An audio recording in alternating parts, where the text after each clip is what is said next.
আল্লাহ রাব্বুল আলামিন নবীকে বললেন, ওগো নবী আপনি কোরআন দিয়ে মক্কার কাফেরদেরকে দাওয়াত দেন। আল্লাহর নবী রাহমাতুল লিল আলামিন এই কোরআন দিয়ে মক্কার কাফেরদেরকে দাওয়াত দিতে শুরু করলেন। মক্কার কাফেরেরা কোরআনের দাওয়াত পছন্দ করে না, কোরআনের দাওয়াত গ্রহণ করে না। এই কোরআনের দাওয়াত দিতে গিয়ে আপনার আমার কলিজার টুকরা নবী তায়েফের ময়দানে কাফেরদের পাথরের আঘাত খেয়েছে। আল্লাহর নবীকে মারতে মারতে তায়েফের ময়দানে বেহুশ করে ফেলেছে। এই কোরআনের কথা বলার কারণে উহুদের ময়দানে আল্লাহর নবীর দাঁত মোবারক শহীদ করেছে, ঠিক কিনা বলেন? হাশরের ময়দানে যেই দিন আল্লাহ তাআলা জান্নাতীদেরকে ডাক দিবে, আল্লাহর নবী ডাক দিবে, এ কে কে আমার উম্মত আসো, আমি তোমাদের জন্য আল্লাহ তাআলার কাছে সুপারিশ করব। কোটি কোটি মুসলমান আল্লাহর নবীর কাছে যায় ভিড় জমাবি।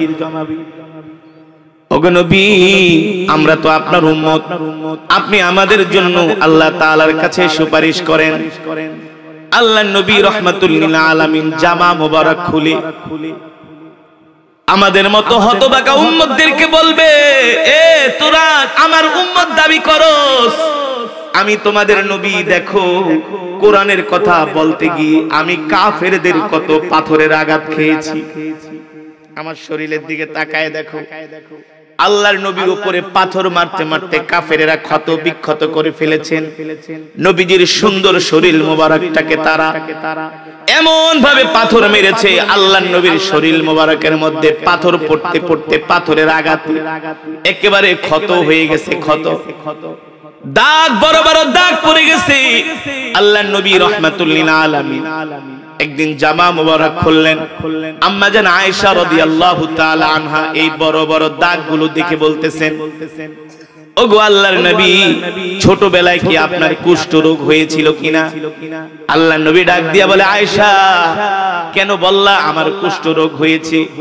আয়েশা তুমি কি জানো না আমি রাহমাতুল লিল আলামিন, আমি যখন রাস্তা দিয়া হেঁটে যাই আমার মাথার উপরে আকাশের মেঘমালা আমাকে ছায়া দেয়, আমার শরীরে মশা মাছি বসা হারাম, আর তুমি বলছো আমার কুষ্ঠ রোগ হয়েছে, বসন্ত হয়েছে।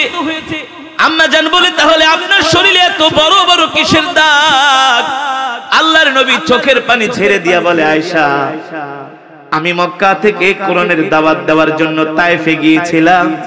তায়েফের কাফেরেরা কোরআনের দাওয়াত গ্রহণ করে না, উল্টা তারা আমার উপরে এমন ভাবে পাথর মেরেছে, দেখো আয়েশা আমার শরীরটাকে তারা ক্ষত বিক্ষত করে ফেলেছে, ঠিক কিনা বলি? আল্লাহর নবী হাসরের ময়দানে বলবে, তোরা আমার উম্মত দাবি করস, আমার শরীরে পাথরের দাগ, তোদের শরীরে তো একটা ফুলের টোকাও নাই। কি জবাব দিবেন? যে কোরআন আমি আপনাদের সামনে তেলাওয়াত করলাম আল্লাহ রাসূলের হাদিস, আমাদের উপরে কোরআনের হক আছে। কি আছে? স্ত্রীর উপরে স্বামীর যেমন হক, স্বামীর উপরে যেমন স্ত্রীর হক, সন্তানের উপরে বাবার যেমন হক, বাবার উপরে সন্তানের যেমন হক আছে, পাড়া প্রতিবেশীর উপর যেমন হক আছে, আল্লাহর কোরআনেরও আমাদের প্রতি হক আছে। যদি আমরা কোরআনের হক আদায় না করি তাহলে আমরা হাসরের ময়দানে ধরা খেয়ে যাব। এই কারণে আল্লাহ তাআলা নবীর উপরে কোরআন নাজিল করে বলছেন, নবী আপনার উপরে কোরআনের হক আছে, আপনি কোরআনের হক আদায় করার জন্য কোরআনের দাওয়াত দিয়ে যান। আল্লাহু আকবার। কিন্তু শোনেন, আপনি দাওয়াত দিবেন, অনেক কাফেরেরা দাওয়াত গ্রহণ করবে না, আপনাকে গালি দিবে, কষ্ট দিবে, কিন্তু মন খারাপ করা যাবে না। ও যুবক, আল্লাহর নবী কোরআনের দাওয়াত নিয়ে আবু জেহেলের বাড়িতে গেলেন, আবু লাহাবের বাড়িতে গেলেন, উতবার বাড়িতে গেলেন, শাইবার বাড়িতে গেলেন, ওলীদ ইবনে মুগীরার বাড়িতে গেলেন, আবু সুফিয়ানের বাড়িতে গেলেন। আল্লাহর নবীর কোরআনের দাওয়াত কেউ গ্রহণ করে না, উল্টা আমার নবীকে মিথ্যাবাদী বলে মক্কার কাফেরেরা গালি দেয়, বলেন নাউজুবিল্লাহ। আমার নবীকে বলে মিথ্যাবাদী, অথচ আল্লাহ তাআলা আমার নবীকে বলছেন আপনি হলেন রাহমাতুল লিল। জোরে বলেন সুবহানাল্লাহ। আমার নবী কোরআন পড়ে মক্কার কাফিরেরা বলে মুহাম্মদ বানায়া বানায়া কবিতা লেখে আর সেটাকে কোরআন বইলা চালায়া দেয়, বলেন নাউজুবিল্লাহ। আমার নবীকে মক্কার কাফিরেরা গণক বলে, জাদুকর বলে, আমার নবীকে তারা মিথ্যাবাদী বলে। মক্কার মানুষের কাছে আমার নবীর বিরুদ্ধে তারা প্রোপাগান্ডা ছড়ায়। আল্লাহ তাআলা ডাক দিয়া বলে হাবিব আপনি মক্কার কাফেরদের কথায় কান দিবেন না। মক্কার কাফেররা আপনার বিরুদ্ধে মিথ্যা তথ্য ছড়ায়, কিন্তু আমি আল্লাহ বলি ইন্নাকা লাআলা খুলুকিন আযীম, আপনার চরিত্রই হলো সর্বশ্রেষ্ঠ চরিত্র। আল্লাহু আকবার। আপনি দাওয়াত দিয়া যান, আপনি মক্কার কাফেরদেরকে দাওয়াত দিয়া যান। হেদায়েত দেওয়ার মালিক আমি আল্লাহ, হেদায়েত করার মালিক আমি আল্লাহ, ঠিক কিনা বলেন? নবী আপনি কষ্ট পাবেন না, দেখবেন আর কিছুদিন পরে দলে দলে কাফেরেরা আপনার হাতে হাত রেখে কালেমা পড়ে মুসলমান হয়ে যাবে। আপনারা মনে করতেছেন এই সমাজের ভিতরে ওয়াজ মাহফিলের লোক কম হইছে, এটা কোনো বিষয় নয়। মেহনত করতে হবে, মেহনত করার ফলে দেখবেন হতে পারে এই সমাজ একদিন রাঙ্গিয়ে যাবে, ঠিক কিনা বলেন? এই সমাজের মধ্যে এমন কিছু কিছু হক্কানি আলেমের জন্ম হবে। আল্লাহু আকবার। জোরে বলুন আল্লাহু আকবার। পরিবর্তন করার মালিক কি? মক্কার জমিনে যেই পরিস্থিতি ছিল, যেই সিচুয়েশন ছিল, কাফেররা বলে মুহাম্মাদের অর্থ নাই, বিত্ত নাই, সম্পদ নাই, টাকা পয়সা নাই, সৈন্য নাই, অস্ত্র নাই, কিন্তু মুহাম্মাদের সাথে আমরা কোনো দিক দিয়া পারি না। আল্লাহর নবীর সাথে মক্কার কাফেরেরা যতই ষড়যন্ত্র করে, কোন ষড়যন্ত্র করে তারা আল্লাহর নবীকে আটকাতে পারে না। আল্লাহর নবীর কাছে কোনো অস্ত্র ছিল না, সৈন্য ছিল না, ক্ষমতা ছিল না, অর্থ ছিল না, বিত্ত ছিল না। আল্লাহর নবীর কাছে ছিল কোরআন। কি ছিল? মক্কার কাফেরেরা কিছু কিছু বড় বড় নেতারা বিরোধিতা করেছে, কিন্তু যুবকরা আল্লাহর নবীর জন্য পাগল হয়ে গেছে। সুবহানাল্লাহ। আল্লাহর নবী যখন কোরআন পড়তেন মুসাব বিন উমাইরের মতো, মুসাব বিন উমাইরের মতো টাকরা টাকরা যুবকরা আল্লাহর নবীর মজমায়ে এসে কোরআন শুনতেন। জোরে বলেন সুবহানাল্লাহ। আল্লাহর নবী যখন কোরআন পড়তেন, মক্কার যুবকরা এসে আল্লাহর নবীর ঘরের চতুর্পাশে, কাবার চতুর্পাশে দাঁড়িয়ে দাঁড়িয়ে তারা কোরআন শুনতেন। আল্লাহু আকবার। এভাবে করে কোরআন শুনতে শুনতে একজন, দুইজন, তিনজন করে করে করে করে করে করে তারা কালেমা পড়ে মুসলমান হয়ে যাচ্ছে। তুফাইল বিন আমর দাউসির মতো, তুফাইল বিন আমর দাউসির মতো জলিল কদর সাহাবী, কবি স্বভাবের মানুষ, শিক্ষিত মানুষ, সেও আল্লাহর নবীর হাতে হাত রেখে কালেমা পড়ে মুসলমান হয়ে যাচ্ছে। আল্লাহু আকবার। মক্কার চতুর্দিকে কোরআনের দাওয়াত ছড়ায় গেছে, মক্কার চতুর্দিকে শুধু যুবকরা তারা কালেমা পড়ে মুসলমান হয়ে যাচ্ছে, মুসলমানদের সংখ্যা বেড়ে যাচ্ছে, আল্লাহর নবীর প্রভাব বেড়ে যাচ্ছে। এই দৃশ্যটা মক্কার বড় বড় নেতাদের চোখে ভালো লাগে না।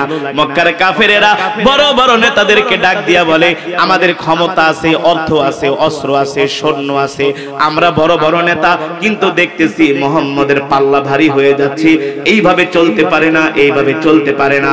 আসো মুহাম্মাদের বিরুদ্ধে আমরা রুখে দাঁড়াই, যাতে মুহাম্মদ কোরআনের দাওয়াত দিতে না পারে।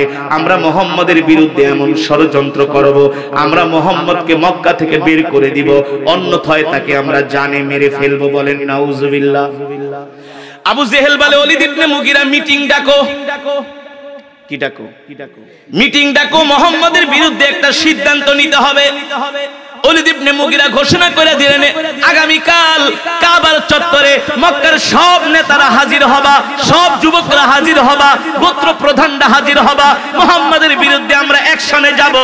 মুহাম্মদ মক্কার ভিতরে এমন অশান্তি সৃষ্টি করতেছে, আমাদের পাল্লা হালকা হয়ে যাচ্ছে, দিন দিন মুহাম্মাদের নেতৃত্ব ভারী হচ্ছে, মুহাম্মাদের জনসমর্থন ভারী হচ্ছে, এইভাবে তো আমরা চলতে দিতে পারি না।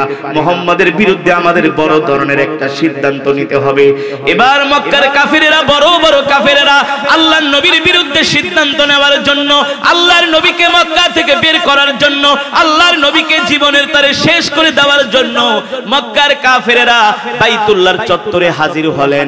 এতদিন তারা যত মিটিং করছে সবার মুখে হাসি ছিল, কিন্তু আজকে কারো মুখে হাসি নাই।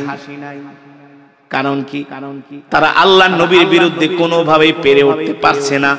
কি সিদ্ধান্ত নিলে তারা জিততে পারবে, এই টেনশনে, এই চিন্তায় সবার চেহারার মধ্যে ক্লান্তির ছাপ, সবার চেহারার মধ্যে আতঙ্কের ছাপ, সবার চেহারার মধ্যে ভয়ের ছাপ। যেভাবে করে মুহাম্মদের জনসমর্থন বাড়তেছে, আর কিছুদিন পরে না জানি মুহাম্মদ আমাদেরকে মাইর শুরু করে দেয়। আল্লাহু আকবার। তারা এই আতঙ্কে ভুগতে লাগলেন, মিটিং এ জড়ো হলেন, একত্রিত হলেন। আবু লাহাব ডাক দিয়ে বলে, আবু জেহেল, বড় ধরনের একটা সিদ্ধান্ত নেয় মুহাম্মাদের বিরুদ্ধে। হয় মুহাম্মদকে শেষ করে দাও, নাইলে মক্কা থেকে বের করে দাও। বলে নাউজুবিল্লাহ। সাইবা ডাক দিয়া বলে, আবু জেহেল, আবু লাহাব, শোনো, আমরা মুহাম্মদের উপরে প্রথম শক্তি প্রয়োগ করব না। আমরা মুহাম্মদকে কিছু লোভ দেখাবো। কি দেখাবো? কারণ দুনিয়ার মানুষ হলো লোভের পাগল, ঠিক কিনা বলেন? কেউ অর্থের পাগল, কেউ ক্ষমতার পাগল, কেউ নারীর পাগল, কেউ নেতা হওয়ার পাগল। হ্যাঁ, সাইবা বলে, শোনো আবু জেহেল, আমরা মুহাম্মদের বিরুদ্ধে প্রথম শক্তি প্রয়োগ করব না। আমরা মুহাম্মদকে অর্থের লোভ দেখাবো, ক্ষমতার লোভ দেখাবো, নারীর লোভ দেখাবো। দেখি এই লোভ টোভ দেখায় মুহাম্মদকে কোরআনের দাওয়াত থেকে দূরে সরানো যায় কিনা। ওলীদ ইবনে মুগীরা বলে, সুন্দর একটা কথা বলছো। আমরা প্রথমত মুহাম্মদকে দুনিয়ার কিছু অর্থের লোভ দেখাই, ক্ষমতার লোভ দেখাই, দেখি এই লোভ টোভ দেখে মুহাম্মদ দ্বীনের দাওয়াত থেকে বের হয়ে আসে কিনা। তবে এই প্রস্তাবগুলো নিলে কে যাবে? এই প্রস্তাবগুলো মুহাম্মদের কাছে নিয়ে কে যাবে? আবু জেহেলকে আবু লাহাব তুমি যাও, বলে না, আমার মাথা গরম, আমি ভালো করে কথা বলতে পারি না, তোমরা উতবাকে পাঠাও। আবুল ওয়ালি উতবা ছিলেন মিষ্টভাষী, শিক্ষিত মানুষ, কবি স্বভাবের মানুষ, গুছিয়ে গুছিয়ে কথা বলতে পারেন। বলে মুহাম্মদের কাছে উতবাকে পাঠাও, যে এই প্রস্তাবগুলো দিতে বলো।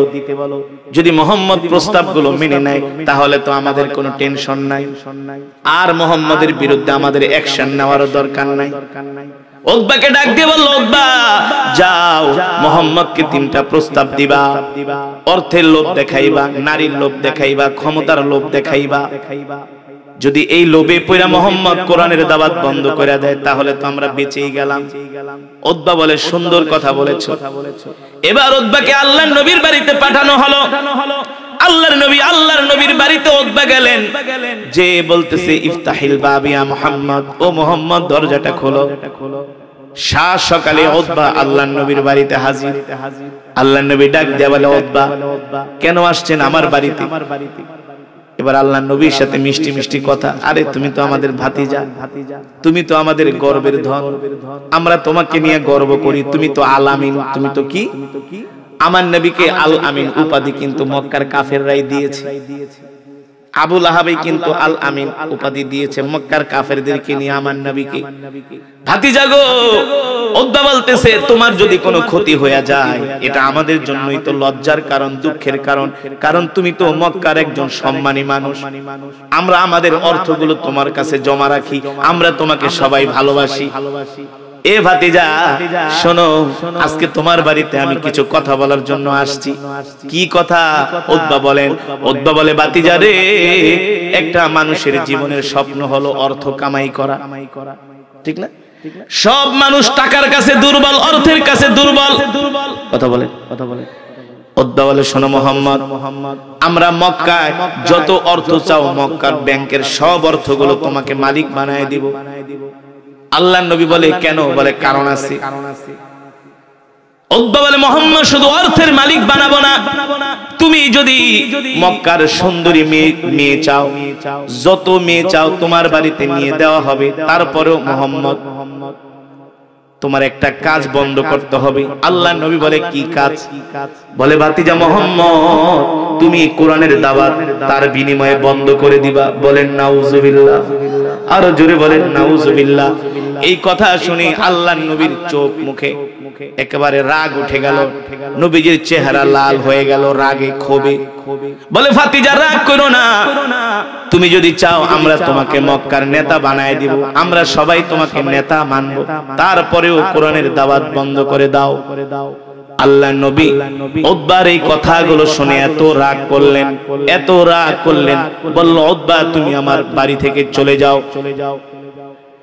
আমার এক হাতে যদি সূর্য দেওয়া হয়, এক হাতে যদি, ডান হাতে যদি চন্দ্র দেওয়া হয়, বাম হাতে যদি সূর্য দেওয়া হয়, তাহলেও আমি মুহাম্মদ আল্লাহর পয়গম্বর, আল্লাহর কোরআনের দাওয়াত, দ্বীনের দাওয়াত থেকে এক চুল পরিমাণ দূরে সরে যাব না। আল্লাহু আকবার।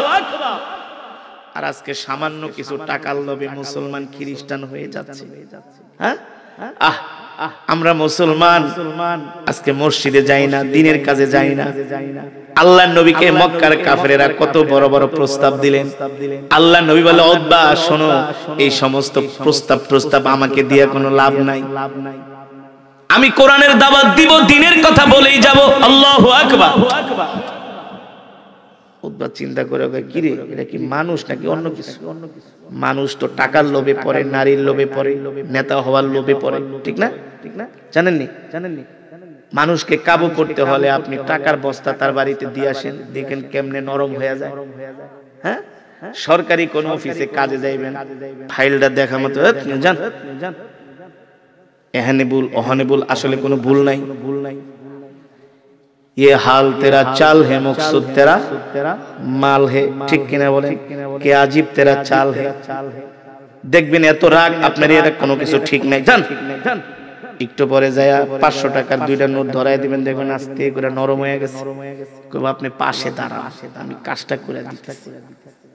হ্যাঁ, কোন মানুষকে যদি আপনি কাবু করতে চান, অর্থের লোভ দেখাইবেন, সুন্দরী নারীর লোভ দেখাইবেন, দেখবেন দুর্বল হয়ে যাবে।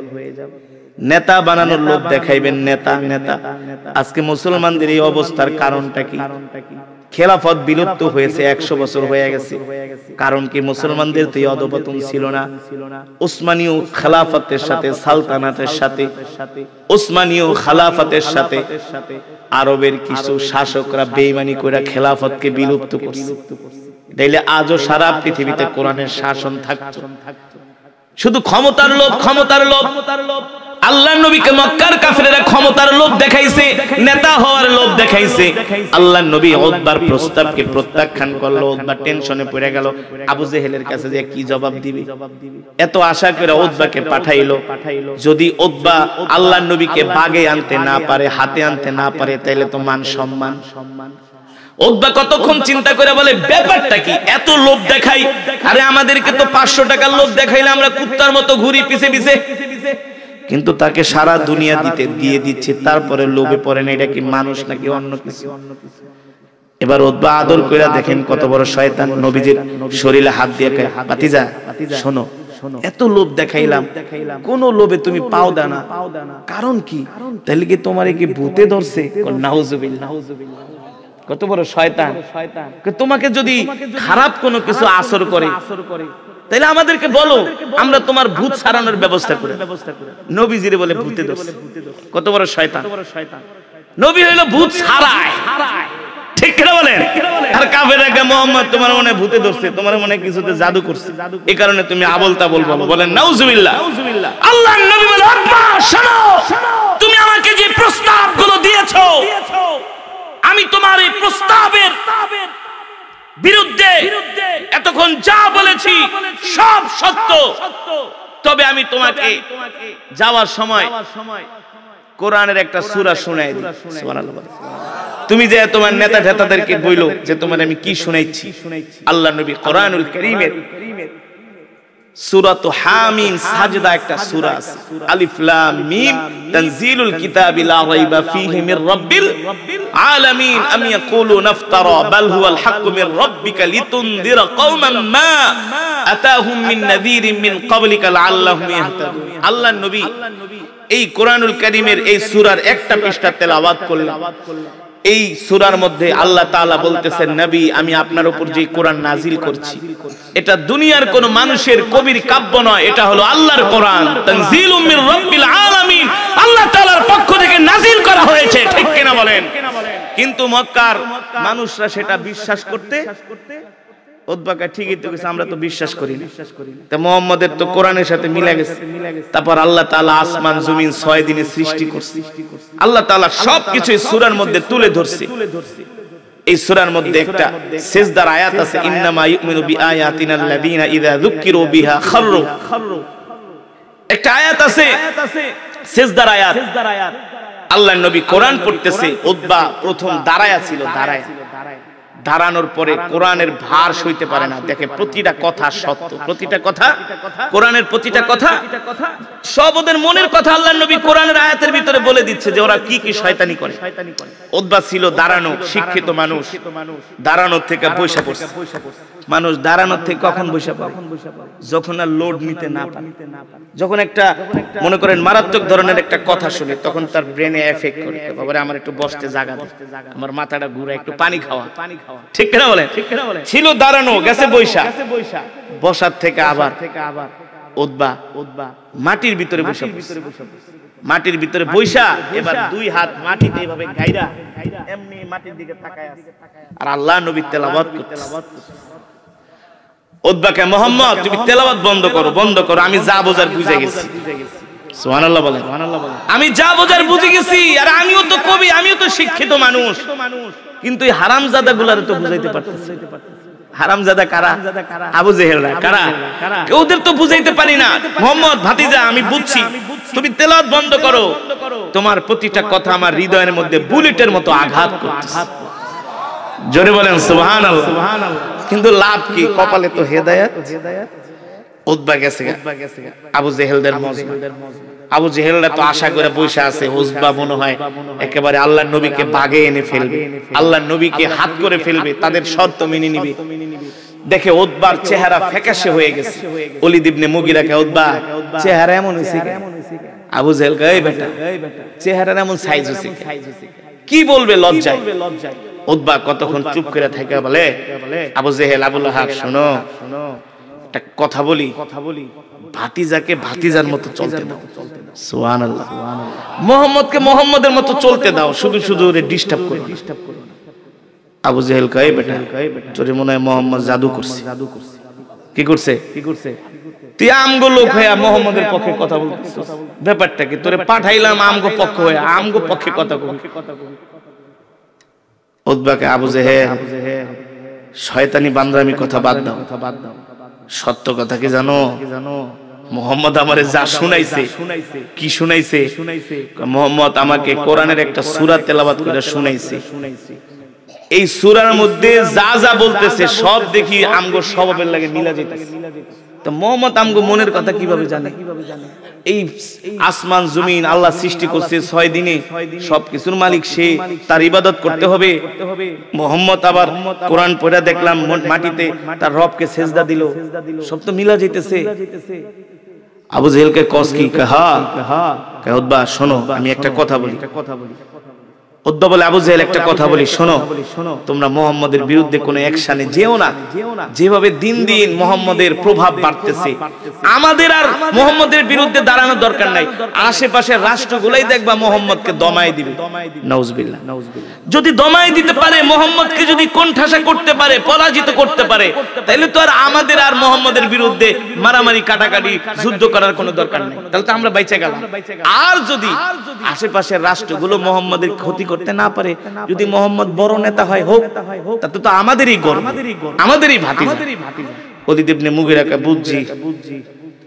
বুঝছি মুহাম্মদ তোমাকে জাদু করে ফেলাইছে, তোরে দিয়া কাজ হবে না। উতবা বলে, এই আবু জেহেল, আবু লাহাব, শুনে রাখ, চূড়ান্ত পর্যায়ে বলে দিলাম, আর কিছুদিন পরে কিন্তু মুহাম্মদ মক্কার ক্ষমতা দখল করবে।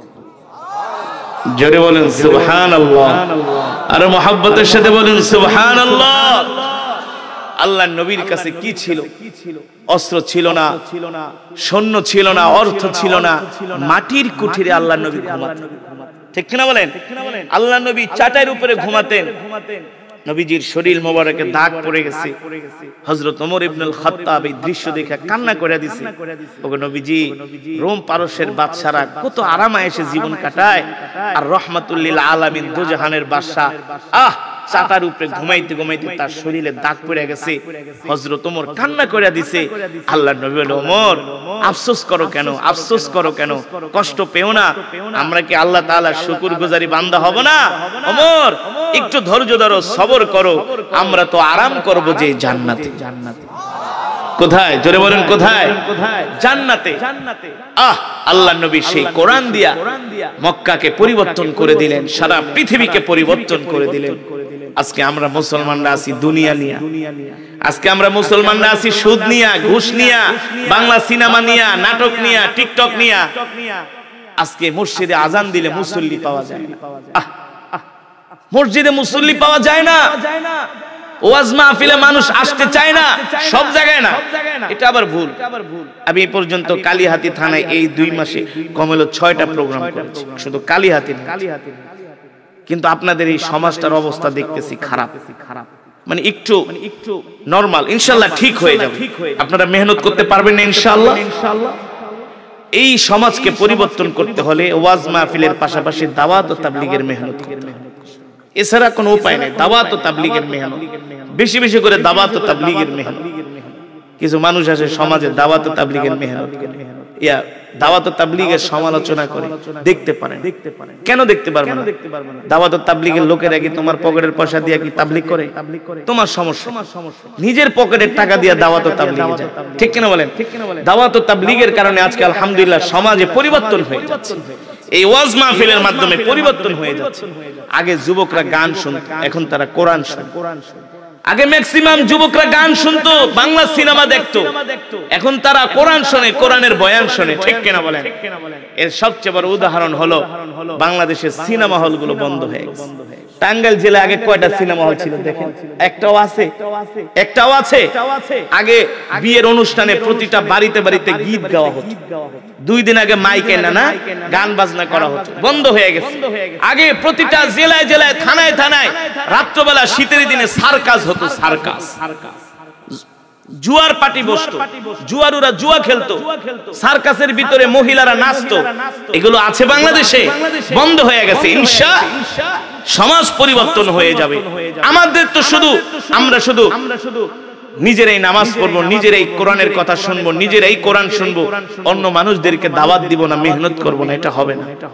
একজনে 10 জনকে দাওয়াত দিতে হবে, ঠিক কিনা বলেন? একজনে 10 জনকে দাওয়াত দিতে হবে। আজকে এলাকার যুবকরা তারা অনেক, আজকে অবশ্য ওয়েদারটা বেশি মানে ঠান্ডা, খুব শীত, মানে মারাত্মক শীত। তো শীতের কারণে অনেক মানুষ আসে নাই, হয়তো বা গরম হইলে আসতো, কিন্তু যাদের ইমানের পাওয়ার আছে তারা তো শীতের মধ্যে ঘরে বসে থাকে, ঠিক কিনা বলেন? এই যে এক ভাই ঘুমায় যাইতেছে, তারপরে তো বসে আছে, চাইলে তো বাসায় যায় ঘুমাইতে পারতো, কোরআনের মহব্বতে বসে আছে না, মানে চোখটা একটু লাল হয়ে গেছে। আমরা কিন্তু ওয়াজে বসে সব খেয়াল করি। হুজুরদেরকে কিন্তু এত বলদ মনে করেন না, হুজুরা কিন্তু একেবারে খাস বাংলা বলে বোধাই না, চালাক। তারা কিন্তু সব বুঝে, বুঝেও না বোঝার ভান করে। দেখি কি করে, ঠিক কিনা বলেন? দেখি কি করে। এই যে আপনারা যারা ঈমানওয়ালা, এত শীতের মধ্যে আপনারা আসছেন, আরে ভাই রাসূলের হাদিস, মাইয়ুরিদিল্লাহু বিহি খায়রা ইউফাক্কিহু ফিদ্দিন, আল্লাহ তাআলা যাকে ভালোবাসে তাকে দ্বীনের বুঝ দান করে, ঠিক কিনা বলেন? দ্বীনের বুঝ না থাকলে আপনারা আসতেন না। আর এই যে দ্বীনের বুঝটা যে পেয়েছেন, এই কারণে আপনাদের ভালো মন আছে। আল্লাহ তাআলার কাছে দোয়া করছেন যে আল্লাহ, আমি যাতে দ্বীনের পথে চলতে পারি, ইসলামের পথে চলতে পারি, কোরআনের পথে চলতে পারি, ঠিক কিনা বলেন? এই কারণে আল্লাহ তাআলার কাছে দোয়াও করতে হবে। আপনারা এই সমাজের যে মাহফিলটা হচ্ছে, এই মাহফিলটা আপনারা প্রতি বছর চলমান রাখবেন, আস্তে আস্তে করে পরিবর্তন হবে। আমি নবাবগঞ্জের বান্দুরা একটা জায়গা আছে, নবাবগঞ্জ থানা, আপনাদের পাশেই, নবাবগঞ্জ ঢাকা দোহারের ভিতরে। এক মাহফিলে গেছি, প্রথম বছর আমি ওয়াজ করার পরে পাশের কিছু লোক আমারে রান্দাও নিয়ে দৌড়াইছে, কিনিয়া রান্দাও নিয়ে আমার ক্ষেতের ভিতরে দৌড়াইছে। কেন দৌড়াইছে? কারণ আছে, আছে না? হক কথা বলছি, কি বলছি? আরে হক কথা বললে কিছু মানুষের গায়ে লাগে না?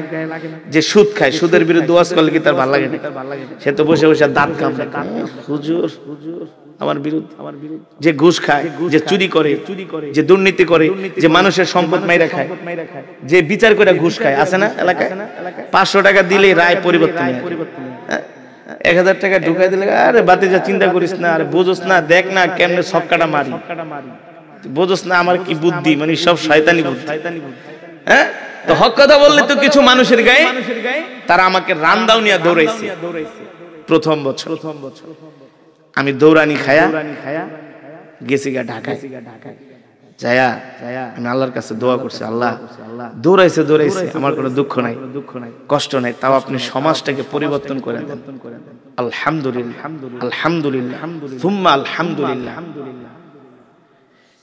যে এলাকায় আমারে দৌড়াইছে রান্দাউনিয়া, সেই এলাকায় আজকে আমি 9 বছর ধরে মাহফিলে যাই। ওই মাহফিলে 9 বছর। কয় বছর? বিশ্বাস না হইলে মার্চের 3 তারিখ, কয় তারিখ? মার্চের 3 তারিখ নবাবগঞ্জ বান্দুরা যায় নারায়ণপুর গ্রাম।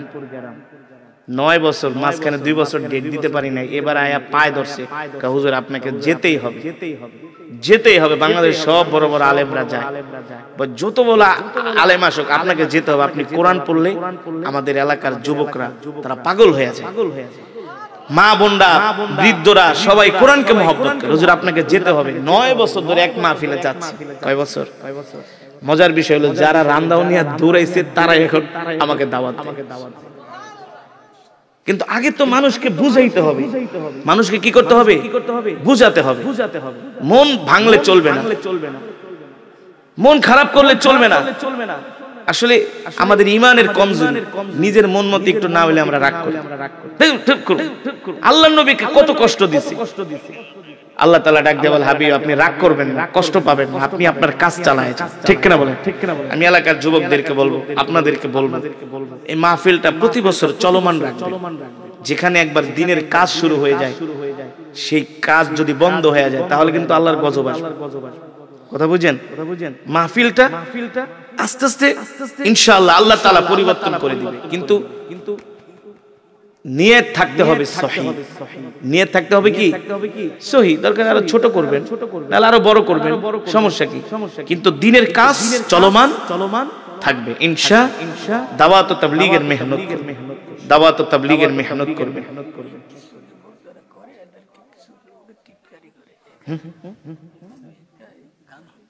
হ্যাঁ হ্যাঁ, যে যুবকরা এখানে মাহফিলে, ওই যে আমি বললাম চাঁদপুর এক মাহফিলে গেছি, এক যুবকরা জুতা দিয়ে পিটাইছে।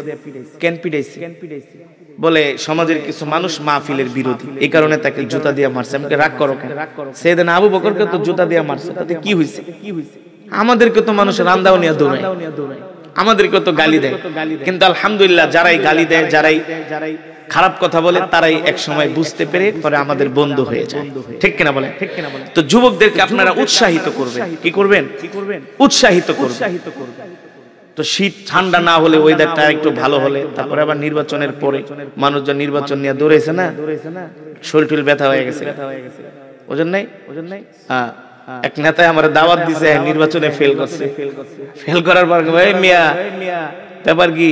ভাই ফেল করছি, তাই ডেট নিছেন, ওয়াজ করাইবেন না? ভাই মাথা মুথা গরম, ফেল করছে দেখে মানে ওয়াজ করাইব। ঠিক আছে, ফেলের লাগে ওয়াজের সম্পর্ক, দিনের কাজ চালায় যেতে। মানে মানুষ তো স্বার্থপর, খালি লাভ চায়, নগদ কি চায়? লাভ চায়, বেনিফিট চায়। পরে আমি জান আপনার কোনো কথা নেই, আমার খুব ভক্ত, বাংলাদেশে অনেক বড় নেতা। পরে একদিন পর ফোন দিয়ে, আসাদ ভাই ওয়াজ করাম, ওয়াজটা করাইলে মনটা ভালো হয়ে যাবে, মানুষজন আইব, কোরআনের কথা শুনবো, আর আপনি তেলাওয়াত করবেন, শুনলে আমার ভালো লাগবে, ওয়াজটা করাম। তো সবকিছু তো অনেক সময় আপনার মনের মতো হবে না। আল্লাহ নবীরা সাহাবীরা জিহাদে যায় তো অনেক সময় পরাজয় বরণ করছে না? যুদ্ধের ময়দানে গেছে, ঝড় আসছে। এই যে ইস্তেমার ময়দানে মাঝে মাঝে বৃষ্টি হয়, ঝড় হয়। এক বছর ইস্তেমার ময়দানের প্যান্ডেল সব ভেঙে গেছে। সব কি একবারে ঘূর্ণিঝড়ে কত মানুষ মারা গেছে, হাঁটু পর্যন্ত কাদা হয়ে গেছে, টিন দিয়ে কাইটা কত খারাপ অবস্থা হয়েছে, হয় নাই? তাই ইস্তেমার মাঠে যারা উপস্থিত, যারা কি গান শুনতে গেছে, গান গাইতে গেছে না ফুটবল খেলা দেখতে গেছে, তো তাদের উপরে এই ঝড় বৃষ্টি কেন আসলো? আপনি ছিলেন। ইমানের পরীক্ষা এটা কি? কথা বলে না? আল্লাহ তাআলা বলে যারা ঈমানদার হবে, ওয়ালা নাবলুওয়ান্নাকুম বিশাইইম মিনাল খাউফি ওয়াল জু', আমি আল্লাহ তাদেরকে ক্ষুধা দিয়া, দারিদ্রতা দিয়া, তাদের ক্ষেতের ফসল নষ্ট কইরা, সন্তান মৃত্যু দিয়া আমি তাদেরকে পরীক্ষা করি।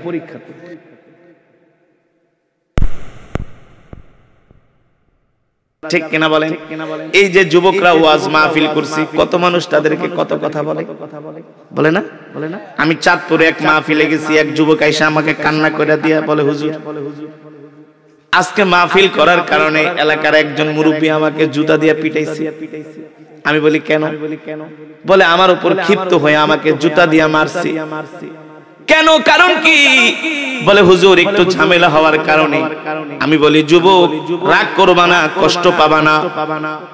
রাসূলের কলিজার টুকরা, মুসলমানদের প্রথম খলিফা সাইয়েদনা আবু বকর রাদিয়াল্লাহু তাআলা আনহু যখন মক্কার কাফেরদের কাছে দ্বীনের দাওয়াত দিলেন, মক্কার যুবকেরা সাইয়েদনা আবু বকরকে পায়ের খরম দিয়া এমন জোরে কপালের উপরে বাড়ি মারছে, সাথে সাথে কপাল ফেটে সাইয়েদনা আবু বকরের শরীর থেকে এমন ভাবে রক্ত বের হলো, সাথে সাথে সাইয়েদনা আবু বকর বেহুশ হয়ে গেছে। ইসলাম এত সোজা না রে ভাই। ইসলাম বাংলাদেশে কচুরি পানার মতো ভেসে আসে নাই। মক্কা থেকে সারা পৃথিবীতে ইসলাম পানির স্রোতের মতো ভেসে যায় নাই। সারা পৃথিবীতে ইসলাম ছড়ার পিছনে সাহাবায়ে কেরামদের রক্ত রয়েছে, রক্ত, তাদের ত্যাগ, তাদের কোরবানি। সাহাবীরা দ্বীনের জন্য কি করছে আর আমরা কি করতেছি? তারা দ্বীনের জন্য কত মেহনত করছে, নিজের অর্থ সব আল্লাহর রাস্তায় দান করে দিছে, পরিবার পরিজন সন্তান ছেড়ে হিজরত করেছে, জিহাদের ময়দানে যায় এই কোরআনের জন্য, দ্বীনের জন্য শহীদ হয়ে গেছে। ঠিক কিনা বলেন? আর আমরা এমন গরু খাওয়া মুসলমান, নিজেকে মুসলমান দাবি করি কিন্তু একটু শীতের কারণে ঘর থেকে বের হই না। আমরা এমন গরু খাওয়া মুসলমান, একটু ঠান্ডা পড়লে আমরা ফজরের নামাজ পড়ি না। আল্লাহ ছাড়বে? ছাড়বে না। চোখ দুটা শুধু বন্ধ হোক, তারপরে দেখো ফেরেশতাদের গুতানি কারে কয় কত প্রকার। টের তো পাও না, এত সোজা না, এত সোজা না।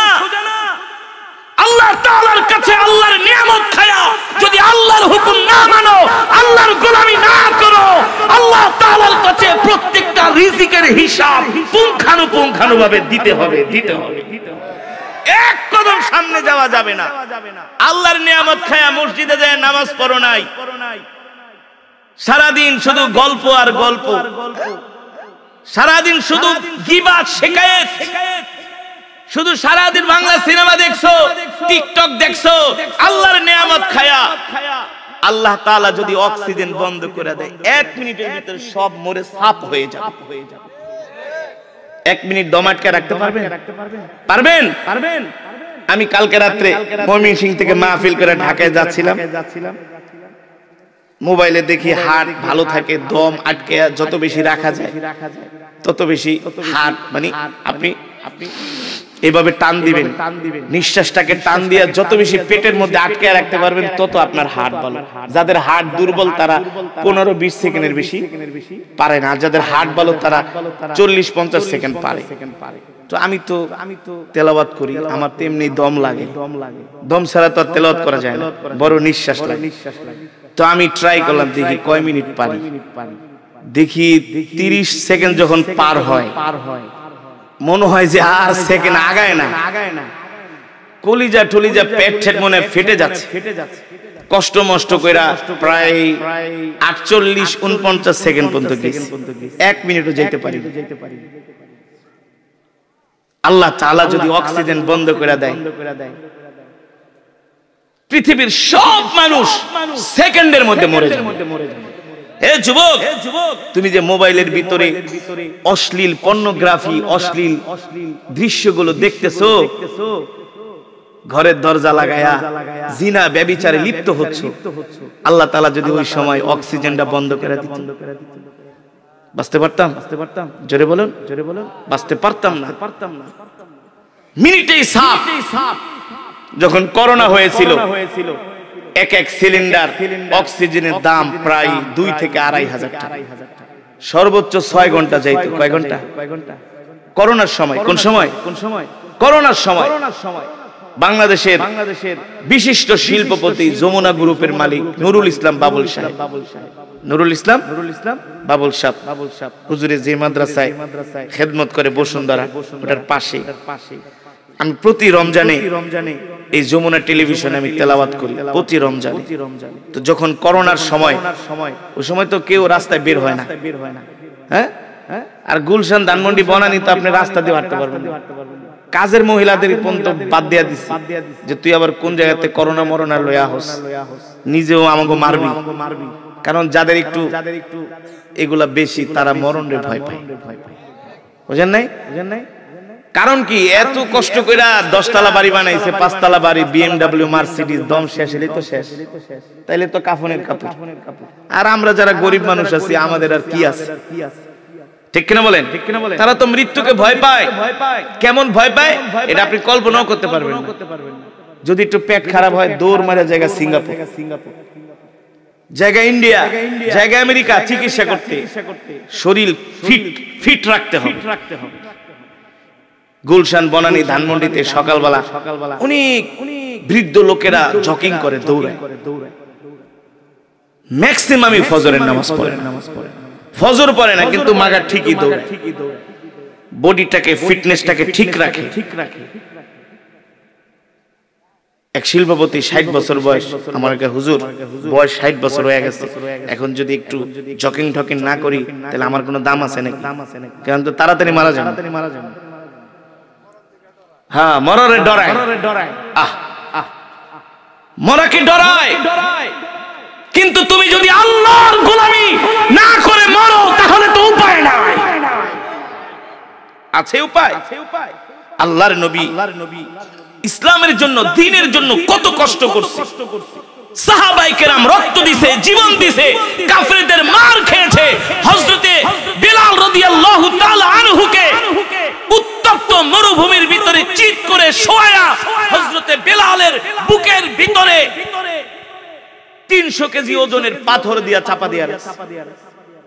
বিলাল দম ছাড়তে পারে না। লোহার শিক গরম করে করে হযরতে বিলালকে সেকা দেওয়া হয়েছে, সেকা। আর বলছে বিলাল ইসলাম ছেড়ে দে, দ্বীন ছেড়ে দে, মুহাম্মাদের কাছে যাবি না। হযরত বিলাল বলছে এ উমাইয়া শোন, তুই আমাকে অত্যাচার করতে করতে মেরে ফেলতে পারবি, কিন্তু আমি ইসলাম থেকে, দ্বীন থেকে এক চুল পরিমাণ দূরে সরে যাব। আল্লাহু আকবার। কেমন ছিল সাহাবীদের ঈমান? আর আমরা মুসলমানের ঘরে জন্ম নিছি, নামও রাখছে মুসলমান কিন্তু করে গাজার ব্যবসা। ঠিক কিনা বলছেন? নাম রাখছে সালমান, নাম রাখছে কি সবচেয়ে বড় সুদের মাহাজন, নাম রাখছে সালমান। বাকিটার বললাম না, দেখতেও দরবেশের মতো, কিন্তু 30,000 কোটি টাকা শেয়ার বাজারে গাইড করে ফেলেছে। এই মুসলমান হইলে কি আল্লাহ তাআলা ছাড়বে? যেটা বলুন ছাড়বে। শুধু মুসলমান হলে হবে না, মুসলমানের মুসলমানিত্ব থাকতে হবে। ঠিক কিনা বলেন? শুধু দাবি করলে হবে না আমি ইমানদার মুসলমান, আমার ঈমান আছে, এই কথা কইয়া যত আকাম কুকাম সব করে। আমরাও তো মুসলমান, আমরাও তো মুসলমানের সন্তান। মতলব গেছি এক মাহফিলে, খিচুড়ি রানছে 50 ডেক। কয় ডেক? মানুষ হবে কম হলেও 30 থেকে 40,000। কয় হাজার? 40,000।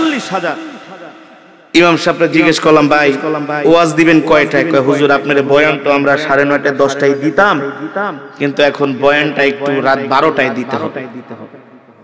আমি বলি বয়ান দিবেন 9:30টায়, এত কুদায় পাদায়া ফোন টোন দিয়ে আমারে নিয়ে এলেন, আইনে এখন বহায় রাখতাছে।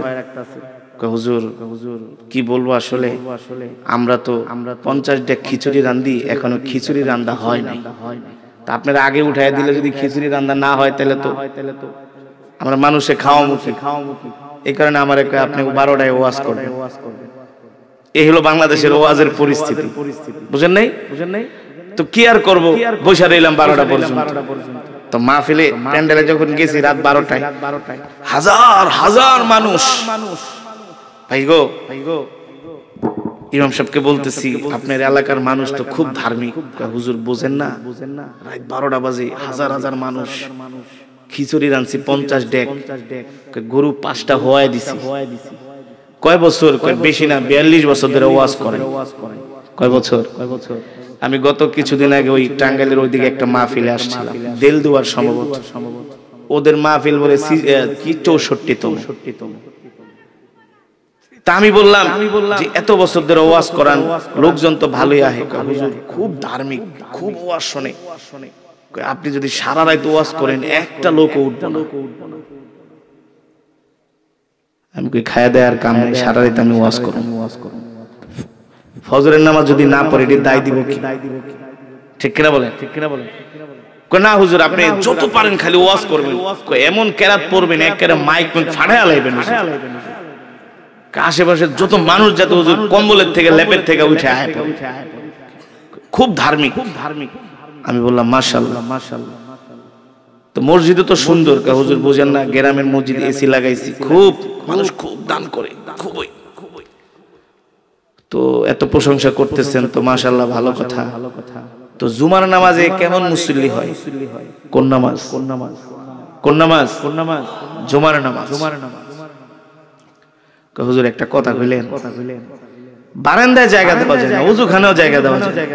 আপনি কি করেন না করেন, জুমার নামাজে পুরো মাঠ ভইরা যায়। তো মাশাআল্লাহ ভালো তো। তো ইমাম সাহেব ফজরের নামাজে কি অবস্থা? কোন নামাজ? ফজরের নামাজ। হুজুর কি কুমো দুঃখের কথা, 80 ঘরে খাই। কয় ঘরে? 80 ঘর। বুঝুন তো আপনারা, বুঝেন না 80 ঘর কি কোন তো? মানে ইমাম সাহেবের 80 ঘরে, সমাজে 80 ঘরে খাই। 8 জন মানুষ ফজরের নামাজে আসে। আস্তাগফিরুল্লাহ। কয়জন?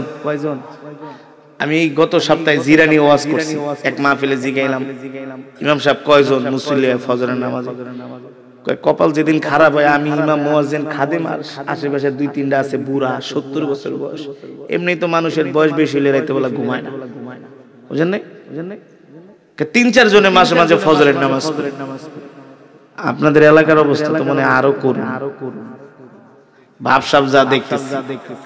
হ্যাঁ, আর যে শীত পড়ছে, নামাজ সবাই কম্বলের ভিতরে পড়ে হালায়। যে কষ্ট করে মসজিদে যায়, হুজুরে কষ্ট দিয়ে মুখে কম্বলের ভিতরে নামাজ পড়ে। আছে ফজরের নামাজে মুসল্লি আছে, এলেমের জাহাজ বসে আছে। হুজুরের থেকে জিজ্ঞেস করেন, বসুন্ধরার প্রধান মুফতি, বুঝেননি? আল্লাহু আকবার। হুজুরে যে মাদ্রাসায় খেদমত করে, এটার যিনি প্রতিষ্ঠাতা মুফতি আব্দুর রহমান রহমতুল্লাহ আলাইহি, উনি কোরআনের অনেক বড় আশিক ছিলেন। আমি ছোটবেলায় তার চিটাগাং একটা মাদ্রাসা আছে, ষোলকবহর মাদ্রাসা, বিরাট মাদ্রাসা। মুফতি আব্দুর রহমান সাহেব বাংলাদেশের গ্র্যান্ড মুফতি ছিলেন। তিনি কোরআন তেলাওয়াতকে খুব বেশি ভালোবাসতেন। পাকিস্তান থেকে অনেক বড় বড় কারি সাহেব আনতেন তিনি। কোরআনের খুব বসুন্ধরা মাদ্রাসায় কেরাতের একটা আলাদা বিভাগ আছে, এখনো আছে হুজুর, কেরাতে সাবা আশারা এখনো আছে। হ্যাঁ, তো যেটা বলছিলাম যে আমরা করছি কি আর সাহাবীরা করেছেন কি? আল্লাহর নবী এই কোরআনের জন্য, দ্বীনের জন্য কত কষ্ট করেছে। কেমন কষ্ট বলবো? আমরা তো 500 টাকা দিলে মনে করেন আমরা ঈমান বিক্রি করি, ঠিক না? এই যে নির্বাচন গেছে, অনেক নেতার থেকে টাকা খাইছে, একজনের তে ভোট দিছে আরেকজন, কয় না? ঠিক কিনা বলেন? এক নেতার তে যায় খাইছে রং চা, আরেকটার তে খাইছে দুধ চা, আরেকটার তে খাইছে রসগোল্লা, আরেকটার তে খাইছে হইলো রসমালাই। ঠিক কিনা বলেন? আমাদের চরিত্র, আস্তাগফিরুল্লাহ। কথাগুলো বলছি সঠিক নাকি বেঠিক? জোরে বলেন। এবার আসেন মুসলমান, আল্লাহর নবী রাহমাতুল লিল আলামিন, যে নবীর উপরে আল্লাহ তাআলা কোরআন নাযিল করলেন, আল্লাহ তাআলা নির্দেশ দিলেন, নবী আপনি কোরআন দিয়া মক্কার কাফেরদেরকে দাওয়াত দেন।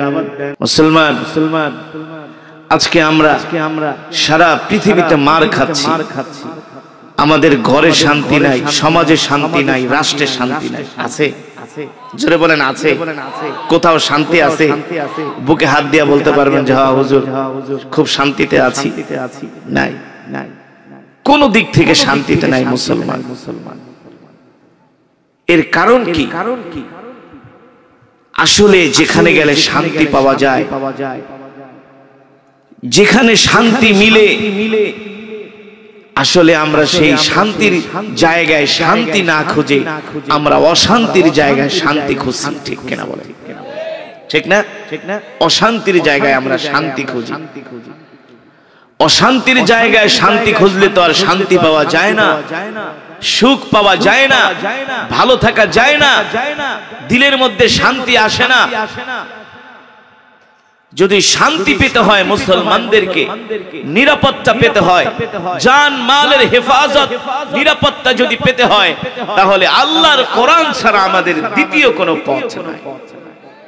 আছে? জোরে বলুন আছে? এই কোরআন হলো আল্লাহ তাআলা আমাদেরকে দিয়েছেন আমাদের বিধান। এই কোরআন হলো আমাদের জন্য সংবিধান। এই কোরআন আমাদের জন্য কি? সংবিধান। আজকে সেই কোরআনের শিক্ষা আমাদের মাঝে নাই। রংপুরে গেলাম ওয়াজ করতে, ঠাকুরগাঁও, পঞ্চগড়, লালমনিরহাট, সেখানে অনেক মুসলমানরা অর্থের লোভে তারা খ্রিস্টান হয়ে যাচ্ছে। অনেক মুসলমানরা অর্থের লোভে কি হয়ে যাচ্ছে? খ্রিস্টান। সামান্য কিছু অর্থের লোভে তারা খ্রিস্টান হয়ে যাচ্ছে। যারা সামান্য কিছু অর্থের লোভে খ্রিস্টান হয়ে যাচ্ছে তারা তো জাহান্নামী হয়ে যাচ্ছে। ঠিক কিনা বলেন? খাসিরাত দুনিয়া ওয়াল আখিরা, দুনিয়া এবং আখিরাত পুরাটাই তাদের বরবাদ হয়ে যাচ্ছে।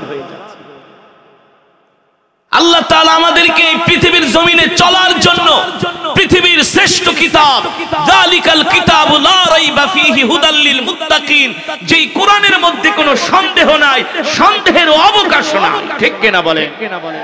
আল্লাহ তাআলা এই কোরআন আমাদেরকে কেন দিয়েছেন? এই কোরআন শুধু খতম করার জন্য আল্লাহ তাআলা আমার নবীর উপরে নাজিল করেন। এই কোরআন শুধু খতমে তারাবি পড়ার জন্য নাজিল করেন নাই। এই কোরআন শুধু জার ফুক করার জন্য নাজিল হয় নাই। ঠিক কিনা বলেন? এই কোরআন শুধু বাপ মরে যাবে 40 দিন পরে 10 জন ইমাম সাহেব দাওয়াত দিয়ে 10টা গরু জবাই করে হাজার হাজার মানুষকে 40 খাওয়াবে, এক খতম কোরআন পড়ে, এই কারণে কোরআন নাজিল হয়। এই কোরআন কেন নাজিল হয়েছে? আল্লাহ তাআলা আমার নবীর উপরে কেন এই কোরআন নাজিল করলেন? আল্লাহ তাআলা নবীর উপরে কোরআন নাজিল করে বললেন, ইয়া আইয়ুহার রাসূল বাল্লিগ মা উনজিলা ইলাইকা মির রাব্বিক ওয়া ইন লাম তাফআল ফামা বাল্লাগতা রিসালাতাহু ওয়াল্লাহু ইয়াসিমুকা মিনান নাস ইন্নাল্লাহা লা ইয়াহদিল কওমাল ফাসিকিন। আল্লাহ রাব্বুল আলামিন প্রিয় হাবিবের উপরে কোরআন নাজিল করে বলছেন, ওগো নবী, আমি আল্লাহ আপনাকে যে কোরআন দিয়েছি এই কোরআন নিয়ে আপনি ঘরে বসে থাকবেন না। এই কোরআন দিয়ে আপনি মক্কার কাফেরদেরকে দাওয়াত দেন, মক্কার মানুষদেরকে দাওয়াত দেন। ওগো নবী, এই কোরআন ঘরে বসে থাকার কোরআন নয়। এই কোরআন শুধু মসজিদের মধ্যে সীমাবদ্ধ থাকবে, মাদ্রাসার মধ্যে সীমাবদ্ধ থাকবে। শুধু মসজিদ মাদ্রাসায় ঘরের মধ্যে সীমাবদ্ধ করে রাখার জন্য আল্লাহ কোরআন নাজিল করেন নাই। আল্লাহ তাআলা কোরআন নাজিল করেছেন, এই কোরআন অনুযায়ী রাষ্ট্র চলবে, এই কোরআন অনুযায়ী সমাজ চলবে। ঠিক কিনা বলে? কিন্তু দুঃখের বিষয়, সমাজের 100-র মধ্যে 95% মুসলমান কোরআন পড়তে পারে না। কথা বলেন? কোরআন তো পড়তে পারে না, কোরআন শুনতেও আসে না। আজকে যদি ডিজে পার্টির অনুষ্ঠান করা হতো, দেখতেন এখানে জায়গা দেওয়া যেত না। যদি ঢাকা শহরের থেকে 4টা মেয়ে আনা হইতো, পিঙ্কি আর রিঙ্কি আসবে, এলাকায় নাচবে, দেখবেন এলাকার নারী পুরুষ বৃদ্ধরা পর্যন্ত মাঠে জায়গা হতো না। এ মুসলমান, কপাল পুড়ে যাচ্ছে, কপাল পুড়ে যাচ্ছে। আল্লাহর কোরআন না মানার কারণেই তো আমাদের ঘরের মধ্যে শান্তি নাই। ঠিক কিনা বলেন? সন্তান বাবার কথা শোনে না, সন্তান বাপের হাতে মাইর খায়, বাবা সন্তানের হাতে মাইর খায়, ঠিক কিনা বলেন? এই কোরআন না মানার কারণে 60-70 বছরের বৃদ্ধ যায় বৃদ্ধাশ্রমে থাকতে হয়। এই কোরআন না মানার কারণে 6-7 এর ছেলেরা রাস্তায় ওপেন দাঁড়ায় দাঁড়ায় সিগারেট খায়। সত্য নাকি মিথ্যা? জোরে বলেন। এই কোরআন না মানার কারণে, না জানার কারণে আজকে সমাজের ভিতরে পরকীয়া বেড়ে যাচ্ছে। কি সঠিক নাকি ব্যাঠিক? এই কোরআন না পড়ার কারণে, এই কোরআন অনুযায়ী না চলার কারণে আমাদের ঘরগুলো জাহান্নামের টুকরায় পরিণত হচ্ছে, ঠিক কিনা বলেন? আল্লাহর নবী বলেন, যে ঘরের মধ্যে কোরআন নাই সেই ঘরের মধ্যে শয়তান বাস করে। যেই সমাজের মধ্যে কোরআন নাই সেই সমাজের মধ্যে শয়তান থাকে, ঠিক কিনা বলেন? যে রাষ্ট্রের মধ্যে, যে মুসলমান রাষ্ট্রের মধ্যে কোরআনের আইন শাসন হয় না, কোরআনের আইন অনুযায়ী মুসলমান চলে না, ওই রাষ্ট্রের মধ্যে কোনোদিন শান্তি আসতে পারে না। কোরআনটা হলো আমাদের জন্য একটা গাইডলাইন, একটা গাইড বুক। আপনি কিভাবে ভাত খাবেন, আপনি কিভাবে ব্যবসা করবেন, কিভাবে আপনি আপনার সন্তানকে পরিচালনা করবেন, কিভাবে আপনি আপনার ঘরকে পরিচালনা করবেন, কিভাবে আপনি আপনার রাষ্ট্রকে পরিচালনা করবেন, কিভাবে আপনি আপনার সমাজকে পরিচালনা করবেন, সব কোরআনের মধ্যে আছে কি আছে না? আস্তে কোন নাই নাই। কিন্তু দুঃখ করে বলতে হয় সেই কোরআনের তেলাওয়াত আমরা করি না, কোরআন শেখার জন্য আমরা সময় দেই না, কোরআনের বয়ান শোনার জন্য আসি না। এই কারণে আমরা দিন দিন মুসলমান ইসলাম থেকে দূরে সরে যাচ্ছি, ঈমান হারা হয়ে যাচ্ছি, বেঈমান হয়ে যাচ্ছি। ঈমান হারা হওয়ার কারণে, ঈমান দুর্বল হওয়ার কারণে আমাদের ঘরের মধ্যে শান্তি নাই, রাষ্ট্রের মধ্যে শান্তি নাই। একটাই মাত্র কারণ, একটাই মাত্র কারণ। আল্লাহর নবী রাহমাতুল লিল আলামিন কে আল্লাহ তাআলা মক্কার জমিনে কোরআন দিয়া বললেন, নবী আপনি ঘর থেকে বের হন। এইভাবে একটা সমাজ, একটা রাষ্ট্র চলতে পারে না, ঠিক কিনা বলেন? বর্তমানে বাংলাদেশের যে অবস্থা, 1450 বছর আগের জাহেলিয়াতকে হার মানিয়েছে। এই গতকালকের একটা ঘটনা কেরানীগঞ্জে, কোথায়? কেরানীগঞ্জে দেখেন নাই? কেরানীগঞ্জে 10 জন যুবক মিলে এক যুবককে অফিসের মধ্যে ঢুকায়া রাতভর তাকে নির্যাতন করছে। রাতভর তাকে নির্যাতন করছে।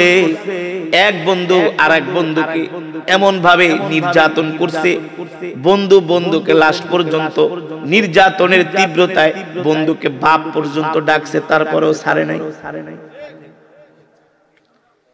সেই যুবকটা মারা গেছে, ঠিক কিনা বলে? বর্তমানে আমাদের সমাজে 7-8 বছরের শিশু বাচ্চা ধর্ষণ হয় কি হয় না? পরকীয়া বেড়ে যাচ্ছে, সমাজের মধ্যে সুদের ছড়াছড়ি, ম্যাক্সিমাম ঘরের মধ্যে সুদ। কথা কয় না? ম্যাক্সিমাম মানুষ এখন সুদের সাথে জড়িত।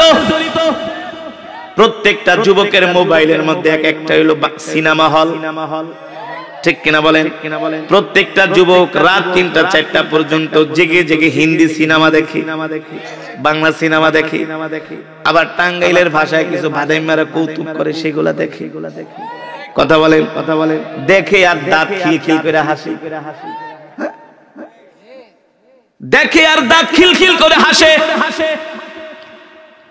ঘন্টার পর ঘন্টা টিকটক দেখে, নাটক দেখে, সিনেমা দেখে।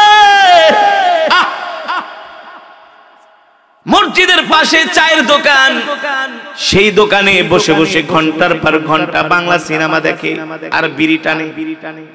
অথচ মসজিদের মিনার থেকে মুয়াজ্জিন বলছে হাইয়া আলাস সালাহ, কোথায় আসো, কোথায় নামাজের দিকে আসো, ঠিক কিনা বলেন? হাইয়া আলাল ফালাহ, কল্যাণের দিকে আসো। মসজিদের মিনারের আজান শুই না মসজিদে আসে না, ঘন্টার পর ঘন্টা দোকানে বৈশা বৈশা বাংলা সিনেমা দেখে, ঠিক কিনা বলেন? একটা সিনেমা দেখতে 3 ঘন্টা সময় লাগে, আর 1 ওয়াক্ত নামাজ পড়তে সর্বোচ্চ 15 মিনিট সময় লাগে। নাকি 3 ঘন্টা বাংলা সিনেমা দেখা কাটায় দেয়, কিন্তু 20টা মিনিট আল্লাহকে দিতে পারে না। কোথায় গেছে আমাদের সমাজ? ঠিক জাহিলিয়াতের যুগেও এমন অবস্থা ছিল, মানুষ মারামারি, কাটাকাটি, হানাহানি, হিংসা বিদ্বেষে জড়িয়ে যাচ্ছিল। এক গোত্রে আর এক গোত্রের সাথে মারামারি লাগলে সেই মারামারি আর থামতো না। বর্তমানে নির্বাচনে যে মারামারি হয়েছে, হয় নাই? জাহেলিয়াতের যুগ থেকে কম না? তাহলে মুসলমান, এই সমাজটাকে যদি পরিবর্তন করতে হয়, আল্লাহর কোরআন ছাড়া পরিবর্তন করা যাবে না, ঈমানওয়ালা ছাড়া পরিবর্তন করা যাবে না, ধর্মভীরু হওয়া ছাড়া পরিবর্তন করা যাবে না, নামাজি হওয়া ছাড়া পরিবর্তন করা যাবে না, কোরআন তেলাওয়াত করা ছাড়া পরিবর্তন করা যাবে না, জিকির ছাড়া পরিবর্তন করা যাবে না, কোরআনের মাহফিল ছাড়া পরিবর্তন করা যাবে যাবে এই কারণে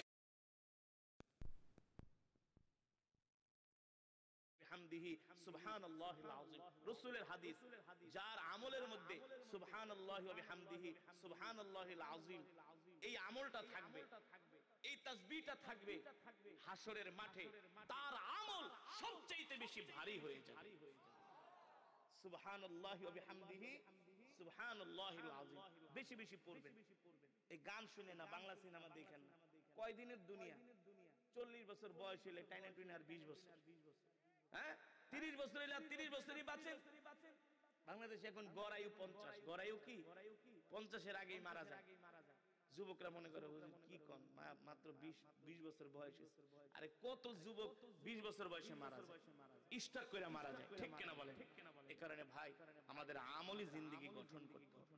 5 ওয়াক্ত নামাজ জামাতের সাথে আদায় করবেন, সকাল সন্ধ্যা কোরআন পড়বেন, মিথ্যা কথা বলবেন না, মানুষকে কষ্ট দিবেন, নিজে কোরআন শিখবেন, সন্তানকেও কোরআন শিখাবেন। ইনশাআল্লাহ ঘরের ভিতরে যদি কোরআনের তেলাওয়াত হয়, ওই ঘরটা একটা জান্নাতের টুকরায় পরিণত। রাসূলের হাদিস, যার আমলের মধ্যে সুবহানাল্লাহি ওয়া বিহামদিহি সুবহানাল্লাহিল আযীম এই আমলটা থাকবে, এই তাসবিহটা থাকবে, হাশরের মাঠে তার আমল সবচেয়ে বেশি ভারী হয়ে যাবে। সুবহানাল্লাহি ওয়া বিহামদিহি সুবহানাল্লাহিল আযীম বেশি বেশি পড়বেন। এই গান শুনে না, বাংলা সিনেমা দেখেন না। কয়দিনের দুনিয়া? 40 বছর বয়স হলে টাইনা টুইনা আর 20 বছর, হ্যাঁ 30 বছর হলে 30 বছরই বাঁচেন। বাংলাদেশে এখন গড় আয়ু 50। গড় আয়ু কি 50-এর আগেই মারা যায়। যুবকরা মনে করে কি কোন, মাত্র 20 বছর বয়স। আরে কত যুবক 20 বছর বয়সে মারা যায়, স্ট্রোক করে মারা যায়, ঠিক কিনা বলেন? এই কারণে ভাই, আমাদের আমলি জিন্দেগি গঠন করতে হবে। 5 ওয়াক্ত নামাজ জামাতের সাথে আদায় করবেন, সকাল সন্ধ্যা কোরআন পড়বেন, মিথ্যা কথা বলবেন না, মানুষকে কষ্ট দিবেন, নিজে কোরআন শিখবেন, সন্তানকেও কোরআন শিখাবেন। ইনশাআল্লাহ ঘরের ভিতরে যদি কোরআনের তেলাওয়াত হয়, ওই ঘরটা একটা জান্নাতের টুকরায় পরিণত হবে। আল্লাহ তাআলা আমাদের সকল বিহামদিহি সুবহানাল্লাহিল আযীম রাসূলের হাদিস, যার আমলের মধ্যে সুবহানাল্লাহি ওয়া বিহামদিহি সুবহানাল্লাহিল আযীম এই আমলটা থাকবে, এই তাসবিহটা থাকবে, হাশরের মাঠে তার আমল সবচেয়ে বেশি ভারী হয়ে যাবে। সুবহানাল্লাহি ওয়া বিহামদিহি সুবহানাল্লাহিল আযীম বেশি বেশি পড়বেন। এই গান শুনে না, বাংলা সিনেমা দেখেন না। কয়দিনের দুনিয়া? 40 বছর বয়স হলে টাইনা টুইনা আর 20 বছর, হ্যাঁ 30 বছর হলে 30 বছরই বাঁচেন। বাংলাদেশে এখন গড় আয়ু 50। গড় আয়ু কি 50-এর আগেই মারা যায়। যুবকরা মনে করে কি কোন, মাত্র 20 বছর বয়স। আরে কত যুবক 20 বছর বয়সে মারা যায়, স্ট্রোক করে মারা যায়, ঠিক কিনা বলেন? এই কারণে ভাই, আমাদের আমলি জিন্দেগি গঠন করতে হবে। 5 ওয়াক্ত নামাজ জামাতের সাথে আদায় করবেন, সকাল সন্ধ্যা কোরআন পড়বেন, মিথ্যা কথা বলবেন না, মানুষকে কষ্ট দিবেন, নিজে কোরআন শিখবেন, সন্তানকেও কোরআন শিখাবেন। ইনশাআল্লাহ ঘরের ভিতরে যদি কোরআনের তেলাওয়াত হয়, ওই ঘরটা একটা জান্নাতের টুকরায় পরিণত হবে। আল্লাহ তাআলা আমাদের সকলকে কোরআনুল কারীমের তেলাওয়াত শিক্ষা করার তৌফিক দান করুন। 5 ওয়াক্ত সালাত যেন জামাতের সাথে আদায় করতে পারি, রব আমাদের তৌফিক দান করুন বলি আমিন। আমরা এখনই দোয়া করব ইনশাআল্লাহ। দুরূদ শরীফ, আল্লাহুম্মা সাল্লি আলা মুহাম্মাদ ওয়া